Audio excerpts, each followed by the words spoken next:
party জিন্দাবাদ voter party জিন্দাবাদ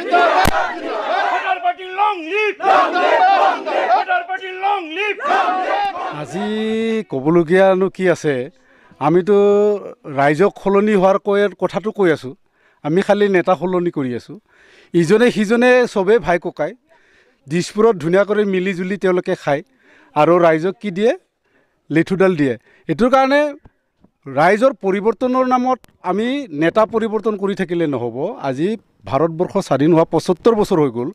৭৫ বছৰত যিখিনি মানুহৰ চৰিত্ৰ তৈয়াৰ কৰিলে এই চৰিত্ৰটো কিন্তু এটা মানুহৰ মানে বিপদজনক চৰিত্ৰৰ সৃষ্টি হৈছে ইয়াৰ কাৰণে ভোটাৰ্ছ পাৰ্টিৰ অবিহনে কোনো বিকল্প নাই আজি আমি এটা কথা কৈ আছোঁ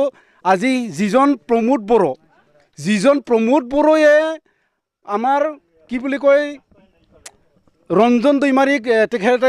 কাৰাগাৰৰ পৰা মুকলি কৰি আনিম বুলি কৈছিলে আমি আগতেই কৈছোঁ ৰঞ্জন দৈমাৰীক তেওঁলোকে মুকলি কৰি আনিব নোৱাৰে VPFও নোৱাৰে আৰু এটাই পাৰ্টি আছে ভোটাৰ্ছ পাৰ্টি ইণ্টাৰনেশ্যনেল আমি সত্তাত আহিলে ৰঞ্জন দৈমাৰী মুক্তি হ'ব আৰু বডোলেণ্ড খুব ধুনীয়াকৈ সৃষ্টি হ'ব ৰিয়েল বডোলেণ্ড হ'ব ইয়াতে কোনো দালাল নাথাকিব আশাবাদী মানে এতিয়া চাওক ৰাইজে এতিয়াও সচেতন নহয় কাক ভোট দিলে কি হ'ব ভোটৰ মূল্য কি আছে ৰাইজে নাজানে জাম্বা জাম্বি ৰাইজ 1 বটল মদত ভোট দিয়ে 1 কিলো গাহৰি মাংসত ভোট দিয়ে কিন্তু আমাৰ যে কি মূল্য আছে আমাৰ যে অৰ্থনৈতিকভাৱে আমাৰ কি অধিকাৰ আছে এইখিনিৰ ওপৰত ৰাইজে সজাগ কৰা নহয় ইয়াৰ কাৰণে আমি ৰাইজক কনচিয়াছ কৰাৰ কাৰণে আমি সজাগ কৰাৰ কাৰণে ৰাইজক আমি সদায় কৈ আছোঁ ভাৰতবৰ্ষৰ যিকেইটা দল আছে এই আটাইকেইটা দলেই গৰীবৰ জেবখন কাটি সকলো পইচা উলিয়াই নি পুঁজিপতিৰ হাতত দি আছে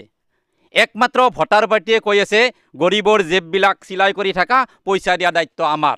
আমি মাত্ৰ পইচাৰ কথা কৈ আছোঁ আৰু যিটো পইচাৰ কথা কৈ আছোঁ এইটো হৈছে সাংবিধানিক অধিকাৰ আমাক লাগিব মাহেকত ৮,০০০ টকা তো ভোটাৰ্ছ পাৰ্টি ইণ্টাৰনেশ্যনেল তো BTCৰ যিটো পৰিষদীয় উপনিৰ্বাচন হৈছে তো ২২ নং খকলাবাৰী ২২ নং খকলাবাৰীত আমাৰ ভোটাৰ্ছ পাৰ্টি ইণ্টাৰনেশ্যনেলৰ প্ৰাৰ্থী থিয় কৰোৱা হৈছে লৱ কুমাৰ বসুমতাৰী তো BTCত আছে যেতিয়া নেকি আমি বডোফা উপেন্দ্ৰনাথ ব্ৰহ্মৰ কথাটো ক'ব লাগিব যিজন ব্যক্তিয়ে এটা কথা কৈছিল যে জীয়াই থাকক আৰু জীয়াই থাকিবলৈ দিয়ক কিন্তু সেই কথাটো বৰ্তমান তাৰিখত এনেকুৱা হৈছে যে আপোনাৰ BPF বুলিয়েই কওক বা UPPL বুলিয়েই কওক ইয়াৰ যিটো মূল দলবিলাকে নিজে জীয়াই থাকোঁ আৰু মানুহক মৰিবলৈ দিয়ক সেই যিটো ছিষ্টেম চলাই আছে আজি আমি দেখিছোঁ 19 বছৰলৈকে ছিষ্টেম চলাই আছে তো আমাৰ যিটো লক্ষ্য উদ্দেশ্য যে ভোটাৰশ্বিপৰ প্ৰতি মাহে মানুহক জীয়াই থাকিব পৰাকৈ মানুহৰ জীৱন ধাৰণৰ মানদণ্ড উন্নত কৰিব পৰাকৈ এওঁলোকক ৰাষ্ট্ৰপুত্ৰ হিচাপে গণ্য কৰি এওঁলোকৰ প্ৰাপ্য প্ৰতি মাহে ৮,০০০ টকাকৈ উলিয়াই দিয়ক বুলি যিটো কোৱাৰ যিটো মতলবটো আমাৰ বডোফা উপেন্দ্ৰনাথ ব্ৰহ্মৰ লগত মিলে মানে নিজেও জীয়াই থাকক আৰু বেলেগকো জীয়াই থাকিবলৈ দিয়ক তো মই BTCবাসীক এটাই আহ্বান জনাইছোঁ যে আপোনালোকে অকণমান হৃদয়ংগম কৰক যিটো বস্তু বডোফাই কৈছে গতিকে বডোফাৰ লগত আমাৰ এটা মিল আছে গতিকে আমি সকলোকে আহ্বান জনাইছোঁ ২২ নং খকলাবাৰী পৰিষদীয় সমষ্টিত যিখিনি কেণ্ডিডেট আছে আপোনাৰ UPPL আছে BPF আছে আৰু আমাৰ GSP আছে তো এই তিনিটা দল কিন্তু BJPৰ এজেণ্ট হয় আপোনালোক দেখিছে এই তিনিটা BJPৰ লগত আছে তো এই তিনিটা দলে মিলি পেলাই BJPৰ এজেণ্টগিৰি কৰিছে আৰু ইয়াৰ ভোটখিনি নি পেলাই এওঁলোকে BJPক অৰ্পণ কৰিব পদুম ফুলক অৰ্পণ কৰিব গতিকে আমি সজাগ হ'বৰ কাৰণে আহ্বান জনাওঁ যে এওঁলোকে যদি সজাগ হয় অনাগত দিনত যদি পৰিষদীয় সমষ্টিৰ পৰাই যদি ভোটাৰশ্বিপ আইনখনৰ কাৰণে যদি এওঁলোকে ভোট দি পেলাই জিতাই দিয়ে তেনেহ'লে এই ধাৰাটো আৰম্ভণি হৈছে বুলি ভাবিম আৰু উপেন্দ্ৰনাথ ব্ৰহ্মৰ যিটো মনন মগজুত যিখিনি আত্মাই যিখিনি কথা কৈছে এওঁৰ আত্মাই শান্তি পাব বুলি ভাবোঁ গতিকে অহা ৮ তাৰিখে যিটো নিৰ্বাচন হ'ব এই নিৰ্বাচনত আমাৰ বড়ো ভাইসকলে ইয়াত বসবাস কৰি থকা নানান জাতি জনগোষ্ঠীসকলে বডোলেণ্ড হিচাপে BTC হিচাপে ইয়াত শান্তি সম্প্ৰীতি আৰু সমৃদ্ধিৰ কাৰণে গেছ চিলিণ্ডাৰ ছবিত ভোট দিব বুলি আমি আহ্বান জনাইছোঁ প্ৰচাৰটো এইটোৱেই যে জীয়াই থাকক আৰু জীয়াই থাকিবলৈ দিয়ক কাৰণ ভোটাৰশ্বিপৰ প্ৰচাৰটোত আমাৰ মেইন প্ৰচাৰ কৰিম বুলি কৈ আছে প্ৰমোদ বড়ো কৈ আছে আমি মানে 5 বছৰটো পুৰা মানে চৰকাৰটো চলি থাকিম বুলি কৈছে আপোনালোকে কি ইয়াৰ বিষয়ে কি ক'ব তো হাগ্ৰাহা মহিলাৰীয়ে কৈছে আমি পুনৰ চৰকাৰ গঠন কৰিম বুলি কৈছে তো কোৱাটো একো অস্বাভাৱিক কথা নহয় কৈছে ঠিক আছে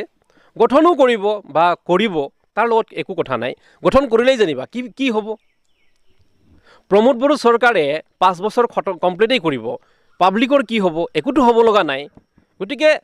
হোৱা আৰু নোহোৱাৰ মাজত যদি আছে তেনে হয়নো কি হ'ব নহয়নো কি হ'ব এইকাৰণেই কৈছোঁ যে ইয়াত বসবাস কৰি থকা মানুহবিলাকক কৈছোঁ গেছ চিলিণ্ডাৰত ভোট দিয়ক এওঁলোকক নাকচ কৰক কাৰণ এওঁলোক কিন্তু বিজেপিৰ চামচাগিৰি কৰি আছে বিজেপিৰ প্ৰতিটো মানুহৰ খুব আক্ৰোশ আছে মূল্য বৃদ্ধিৰ সময়ত মানুহ কেনেকৈ জীয়াই থাকিব লগা হৈছে এইটোতো সকলোৱে জানে আপোনালোক বেছি জানে এই ক্ষেত্ৰত আমাৰ এটা আহ্বান এইটোৱেই যে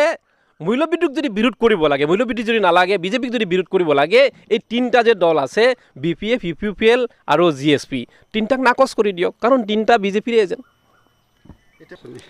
এইকাৰণে আমি এটা কথা কৈছোঁ আমাৰ ভোটাৰশ্বিপ আইনটোত সকলোকে দিবলৈ কৈছোঁ সাংবিধানিকভাৱে আঁচনি নালাগে আমাক আইন লাগে আঁচনি মানে 10জনত 2জনে পাব 8জনে নাপাব আইন মানে আৰু সংবিধান মানে এজনে পালে সকলোৱে পাব এইটো যদি কৰাপশ্যন খতম কৰিব লাগে তেনেহ'লে আইনলৈ আনিব লাগিব তো আমি বাৰ বাৰ আহ্বান জনাইছোঁ আপুনি যিমান টকাই নিদিয়ক লাগে যে আইন বনাওক কোনেও এই যিটো আৱাজটো উঠাব নোৱাৰে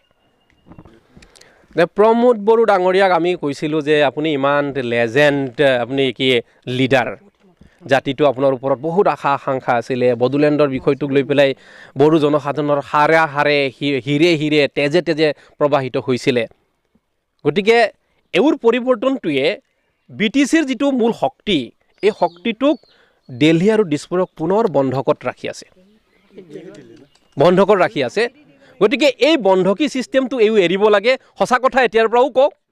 জনসাধাৰণে মৰম কৰিব যদি মিছাৰে আশ্ৰয় লৈ থাকিব লগা হয় তেনেহ'লে তাৰ বিষম পৰিণতি ভোগ কৰিব লাগিব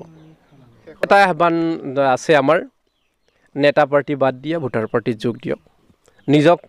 এইখন দেশৰ সন্তান হিচাপে ৰজা হিচাপে গণ্য কৰক আৰু এওঁলোকৰ যিটো প্ৰাপ্য সাংবিধানিক উঠাই লওক আৰু কোনেও কাৰো পৰা খুজি খাব নালাগে মানুহ হিচাপে মানৱীয় গৰিমাৰে জীয়াই থাকিব পৰাকৈ নিজে এটা মূল্যবোধৰ